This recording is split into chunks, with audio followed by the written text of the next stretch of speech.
The Tao of Self-Confidence, episode 180.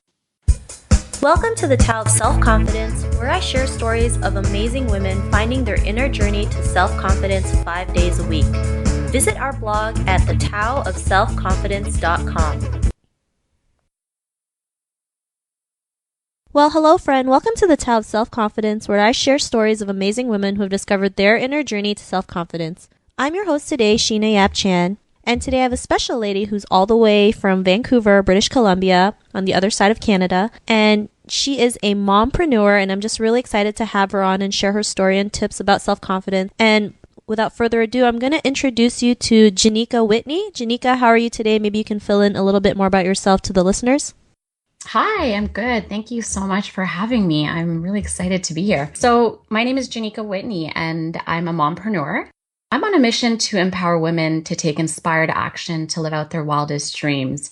We stand at the tipping point of a new future, and I truly believe that it's an extraordinary time for women, especially in the 21st century, to recognize their strength and capabilities. I believe that women are on the rise to becoming some of our most profound, most influential, most powerful leaders. And with the right community to support us, the tools to leverage, and the mindset to conquer life's biggest battles, miracles are bound to happen. I have a blog where I share tips and strategies about entrepreneurship. I also share my own personal experiences with entrepreneurships and what I've learned not only as a woman in business, but as a mother in business. I actually started venturing into entrepreneurship myself when I turned 19. So, 11 years later, I feel like I have a lot of experience, and recently becoming a mother, I've, experienced a lot with juggling both worlds. I also host events throughout the year that unite entrepreneurs alike to come together and set goals, to connect, and to give back. And right now I'm working on releasing my podcast, where I interview influential women in business, women on the rise, and mompreneurs. And I invite them to give us insight into their real authentic journeys of building a successful business and what that looks like. So we talk about things like how they got started, their struggles, challenges along the way, failures, breakthroughs, and wins. So in a nutshell, I guess you could say I'm dedicated to creating a platform for the doers and a window for the dreamers. I love it. You sound like a busy, busy woman. So I'm excited to see your podcast and everything else that's coming up for you. And Genicca, what's your cultural background? I'm Filipino, born in Manila, Philippines. I came to Canada when I was 4 years old. And so I grew up in Toronto and moved to Vancouver when I turned 20, and I've never gone back, only to visit.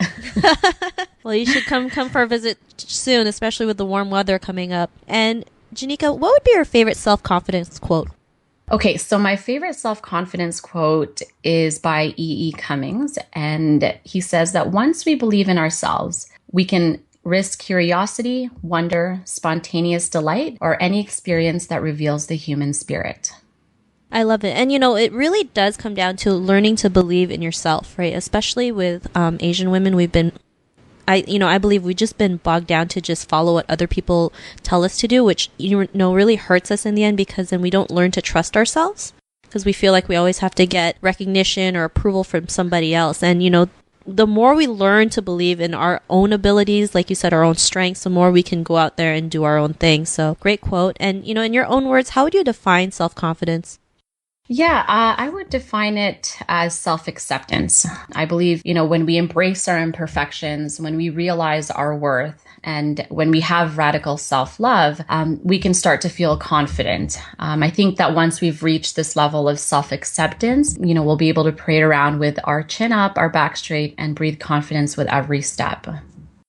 Thanks for sharing that. And I love how you said radical self-love, because, and anything and everything we have to do, whether it's changing careers, changing our lifestyle, it really has to start with us and learning to love ourselves. But, some people are afraid to do that because they feel like they're being selfish, when really we have to learn to love ourselves. And sometimes it might have to take a radical way so we can learn what it's like to deserve the kind of love we want, right?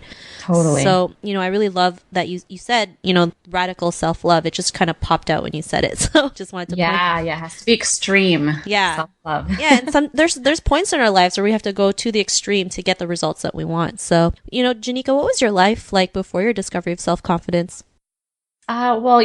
I believe that self-confidence is something that somebody develops over time. And for me, it's something that happened by accident. I found self-confidence through curiosity. At a young age, for example, I was curious to try new things, sports specifically. So every time I tried a new sport, I may not have felt confident doing it, but I realized that I was good at it. And slowly I built my self-confidence. In high school, I went from working in fast food to working in retail. And I always considered myself as an introvert. But to my surprise, I excelled very well in sales, in dealing with people, and found that I enjoyed it. So again, through that experience, my self-confidence grew. And I believe that every time that I tried something new, I did have a level of insecurity, doubt, and fear, which I think is, human nature of us. But I think that I built my self-confidence over time once I gained more experience and developed, a love for it. And I think that, because not only was I curious, but I also pursued the curiosity. So there's, a difference between being curious about something and actually pursuing it. And so that's sort of how I ran my life. I was able to develop self-confidence because I don't question too much about, what I want to do. I try it, and then I either love it or I don't. I either fail or I succeed. And I think by doing that, I was able to obtain enough self-confidence to, make the move to Vancouver here on my own. And I believe in doing that, I met the man of my dreams. I've started a family as a career woman. And I think it just takes over time. And once you've developed enough self-confidence, you'll be able to pursue what it is that you truly desire. Awesome. Well, thanks for sharing that. Is there any one moment in time when you realize you can do whatever it is you believe in, even if you had fears or failures, you just went ahead anyways, regardless of what anyone told you?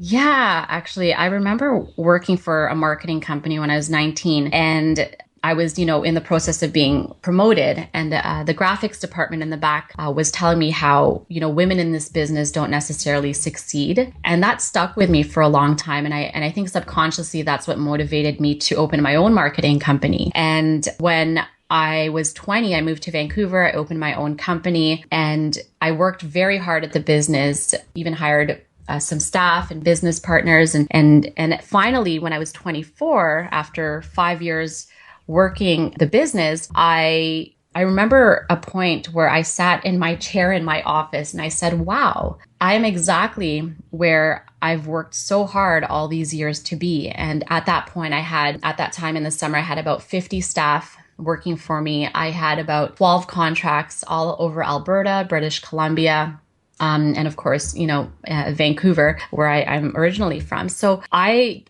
couldn't believe that I was sitting there and that everything I had worked for was actually happening. And that's when I think that's when I had my wow moment. Awesome. And it's amazing what, one person can tell you. It can either, make you succeed, or it can hinder you. And even though someone told you might not be able to make it, you just went ahead and did it anyways and proved them wrong. And now like you said, you have a successful business, you have, a pretty good staff, and you're having contracts from all over the world. So, all over Canada. So, after that aha moment, what's your life have been now?